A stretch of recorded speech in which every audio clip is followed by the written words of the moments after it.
Good morning. It's Monday, May 4th, and as it's Monday, that's a great opportunity for prioritization, thinking about where we spend our time, our energy, and our resources. And that ties in really nicely to the prompt from the Daily Stoic, which is, where can I spend my money to help others? So a few weeks ago, we introduced the concept of sunnum bonum, or the highest good, what we're supposed to be aiming for in this life. And according to the Stoics, the answer to that was virtue. Virtue could and should be applied to any and all situations. And if we do so, then everything else that's truly important would follow. And the Stoics believed there were four virtues: wisdom, courage, temperance, and justice. And of these, Marcus Aurelius thought justice was the most important, or the source of all the other virtues. Remember, in this sense, we use justice more broadly than just the legal interpretation. Justice governs all of our interactions with our fellow humans and communities. It's the virtue behind the concept of sympatheia, or that mutual interdependence and interconnectedness of all beings and the common bonds that we share. So, although the other three virtues that we talked about are somewhat inward-looking, wisdom, courage, self-control, it's important to remember that this practice is not one of isolation. These are tools that are used to improve ourselves, to make ourselves more focused, to make us stronger, to enable us to do our duty. And that duty, according to the Stoics, was a civic one. The idea of acting for the common good appears over and over in all of their teachings. Over 80 times alone in Marcus Aurelius's diary.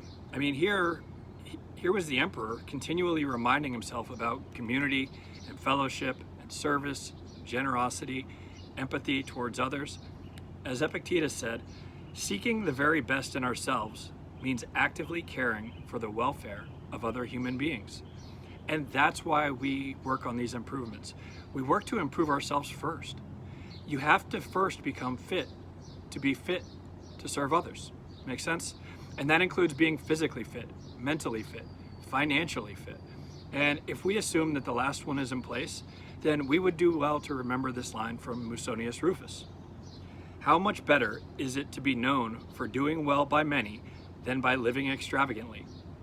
How much more worthy than spending on sticks and stones is it to spend on people? So with that in mind, we're obviously living in very unusual times. The financial balance that existed in our world for the last 12 years has been disrupted. Many households have seen or will see their income severely reduced. But at the same time, and certainly inextricably linked to that first point, for many people, our spending has either intentionally or unintentionally gone down. We're driving less, not spending on vacations, not buying clothes, not going out to eat or going to events. I was shocked to see my recent credit card statement was less than half of a pre-COVID average amount.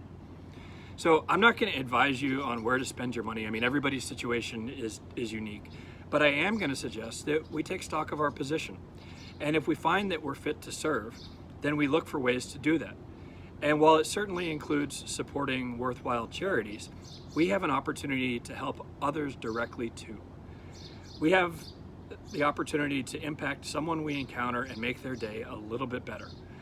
Remember, wherever there is a person, there's an opportunity for kindness. So let's pay it forward. I mean, some ideas of things that we can do. Remember to support the small and local businesses whenever possible. They're the ones who are going to need it the most. Go ahead and leave a disproportionately large tip for some service that was offered to you. Tip that barista, tip the person who packed the food to go. Take the time, buy that item, and send that care package to someone. Maybe it's flowers, maybe it's Tiff Streets, maybe you ordered them DoorDash, whatever it is. Continue to pay the people that you regularly employ for service, whether that's your lawn service or your housekeeper or whatever it is. If you have the ability, continue to provide that income. Use the downtime that we have right now to research charitable organizations to support. Look at the extra income that you have each month and carve off a portion of that to give to the charity of your choice. Buy someone a book that was profoundly impactful on you and give it to them as a gift.